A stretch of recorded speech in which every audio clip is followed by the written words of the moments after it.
Dowladda Sacuudiga ayaa waxa ay sheegtay in 5,000 oo gabdhood oo dhaafay xilliga guurka isla markaana ay ugu talagashay inay ka faa'iideystaan dhalinyarada Soomaaliyeed laga dejin doono Soomaaliya si gaar ah mid ka mid ah magaalooyinka ku yaala dalka.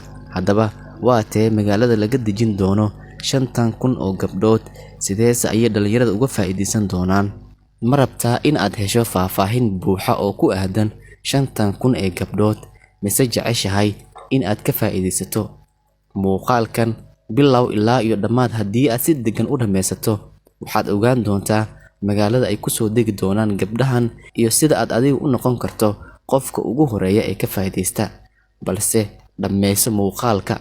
Marka hore, intaanan muuqaalka u gudagelin, waxaan kaa codsanaynaa inaad muuqaalkan aad like saarto, siina share gareyso, la wadaagto saaxiibadaada kale. Sidoo kale page-keena Bandhiga Boole haddii aadan horey follow u saaranin, hadda u saaro si aad uga mid noqoto saaxiibadeena, sidoo kalena aad u noqoto qofka ugu horeeya ee fursadan ka faa'iideysan doona. War qoraal ah oo hadda ka soo baxay boqorka dalka Sacuudiga ayaa waxaa lagu sheegay in dowladda Sacuudiga ay 5,000 oo gabdhood ay ugu talagashay wiilasha Soomaaliyeed oo kaliya. Boqorka dalka Sacuudiga ayaa waxa uu tilmaamay in horey 2,000 oo gabdhood ay u soo direen qaaradda Afrika, balse baahida ka jirta Afrika ay u suurtagali weysay in ay Soomaaliya gaarsiiyaan. Balse Soomaaliya ayuu sheegay boqorka dalka Sacuudiga in 5,000 oo gabdhood ay ugu talagaleen si ay uga faa'iideystaan dhalinyarada Soomaaliyeed isla markaana guurdoonka ah. 5,000 oo gabdhood ayuu boqorka dalka Sacuudiga waxa uu ku sheegay in ay dhaafeen xilliga guurka isla markaana ay ugu talagaleen in dhalinyarada ku nool qaaradda Afrika aanan haysanin wax ay ku guursadaan ay ka faa'iideystaan isla markaana nolol iyo mustaqbal ay dhistaan. Hal magaalo oo ka mid ah magaalooyinka dalka Soomaaliya ayaana gabdhaha laga soo dejin doonaa si qof kasta uga faa'iideysto. Xitaa adiga ayaa ka faa'iideysan kara.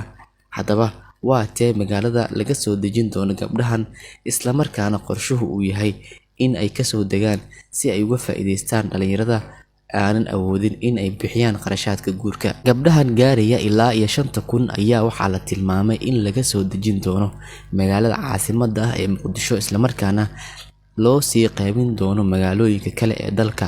Gabdhahan ayaa waxaa la filayaa in maalinta berita ah ay ka soo ambabaxaan dalka Sacuudiga, isla markaana diyaarado qaas ah ay soo qaadaan ayna keenaan magaalada Muqdisho si markaas loo gaarsiiyo magaalooyinka loogu talgalay, iyadoo loo sii diyaariyay goobihii ay degi lahaayeen isla markaana waqtina siinaha ay ku qaadan lahaayeen.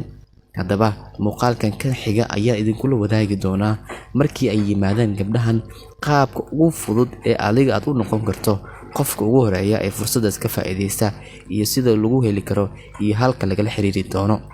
Waxaan markale kaa codsanaynaa inaad muuqaalkan aad like saarto, siina share gareyso, la wadaagto saaxiibada, sidoo kalena page-keena Bandhiga Boole aad follow saarato. Assalaamu calaykum.